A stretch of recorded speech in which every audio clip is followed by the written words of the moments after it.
Vote వచ్చాక ఎప్పుడు రెండో ఓటు తెలియాలి ధర్మాజిగూడెం ఎమ్మెల్యే గారు సైకిల్ కూడా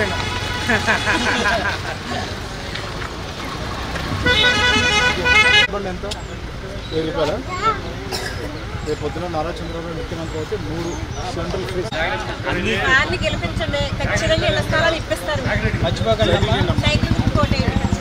అమ్మా గుర్తుపెట్టుకోండి తర్వాత మీ ఇంట్లో 18 సంవత్సరాలు దాటిన ఆడపిల్లలు ఉంటే ప్రతి ఒక్కరికి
చంద్రపూడి నియోజకవర్గానికి సంబంధించి టీడీపీ అధిష్టానం సొంగ రోషన్ కుమార్ అనౌన్స్ చేశారు. అయితే ప్రజల్లోకి ఏ విధంగా వెళ్తున్నారు అనేది కూడా సొంగ రోషన్ కుమార్ మనతో ఉంటున్నారు, తెలుసుకుందాం. సార్ నమస్కారం. సార్, చంద్రపూడి నియోజకవర్గాలు ఇప్పటికే మీ పేరు ఖరారు చేసిన పరిస్థితి ఉంది, ఎలా వెళ్తున్నారు ప్రజల్లో? మీరే చూస్తున్నారు కదా స్పందన, ఇక్కడ ప్రజలు ఎక్కడికి వెళ్ళినా కూడా మరి బ్రహ్మార్థం పడుతున్నారు.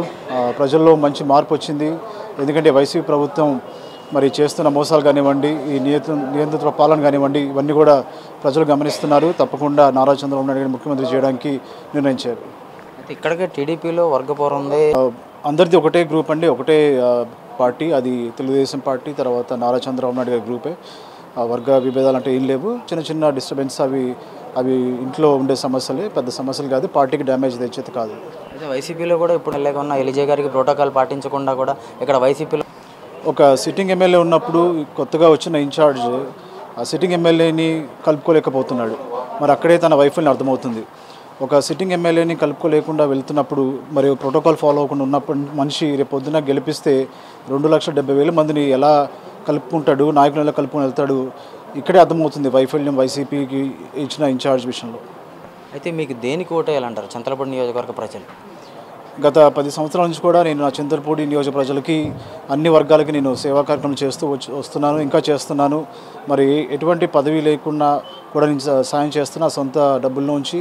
మరి ప్రజలు ఆశీర్వదించి నన్ను అసెంబ్లీకి పంపించి ఎమ్మెల్యేని చేస్తే తప్పకుండా పెద్ద ఎత్తున నేను సేవ చేసి చింతలపూడిని నేను డెవలప్ చేస్తాను. చంద్రపూడి నియోజకవర్గంగా ప్రధానంగా ఎత్తుపోతల పథకం ఎలా చేస్తారు, ఎలా డెవలప్ చేస్తారు?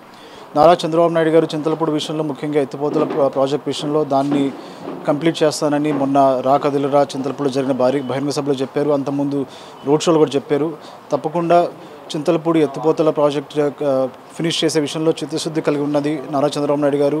అలాగే పవన్ కళ్యాణ్ గారు కూడా మరి ఇక్కడ చింతలపూడి విషయంలో వారికి కూడా అదే చిత్తశుద్ధి ఉంది. తప్పకుండా ఇది మరి ప్రభుత్వంలోకి వచ్చిన తర్వాత దీన్ని నేను పర్సనల్గా నేను చూస్తూ ఇది త్వరగా కంప్లీట్ చేసే విధానంగా ముందుకెళ్తాం. ఇప్పటికే వైసీపీ ప్రభుత్వం సంక్షేమం జరిగితేనే ఓటేయమని చెప్తున్నారు. అయితే మీరైతే సూపర్ 6గా ప్రజల్లోకి వెళ్తున్నారు. అయితే సంక్షేమం జరిగి చంద్రపూడి మిమ్మల్ని గెలుపొందిస్తారు.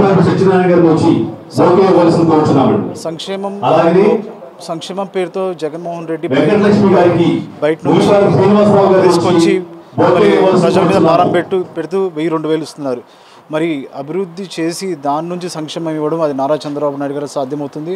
అలాగే పాలసీ మేకింగ్ విషయంలో, ప్రజల సంక్షేమ విషయంలో మరి పవన్ కళ్యాణ్ ఉన్నారు, మరి సెంట్రల్లో మోడీ గారు ఉంటారు. కాబట్టి తప్పకుండా సంక్షేమ అభివృద్ధి 2 కళ్ళులాగా నారా చంద్రబాబు నాయుడు గారు ముందుకు తీసుకెళ్తారని అందరూ నమ్ముతున్నారు. చంద్రపూడి నియోజకవర్గం ఎస్ఏ కాన్స్టిట్యుయెన్సీ, దానికి ఎంత మెజారిటీ వస్తుంది అంటారు? ఇక్కడ టీడీపీ కంచుకోటగా ఉంది, అది మళ్ళీ రిపీట్ అవుద్ది అంటారు? టీడీపీ కంచుకోట ఎప్పటికీ అలాగే ఉంది. ఇప్పటికీ కార్యకర్తలు చాలా ఒకే విధంగా పనిచేస్తున్నారు. మరి ప్రజలే మరి తీర్పు ఇవ్వబోతున్నారు, అది మీరు చూస్తారు. తప్పకుండా నారా చంద్రబాబు నాయుడు గారు, పవన్ కళ్యాణ్ గారి నాయకత్వాన్ని, అలాగే సెంట్రల్లో మోడీ గారి నాయకత్వాన్ని చింతలపూడి ప్రజలు అలాగే రాష్ట్రం మీద కోరుకుంటుంది. మంచి మెజారిటీతోటి గెలిపిస్తారని నేను నమ్ముతున్నాను. అయితే మొత్తం మీద చూసుకుంటే భారీ మెజారిటీతో చంద్రపూడి నియోజకవర్గం నుంచి గెలుపొందుతానని సొంగ రోషన్ చెప్తున్న పరిస్థితి అయితే ఉంది.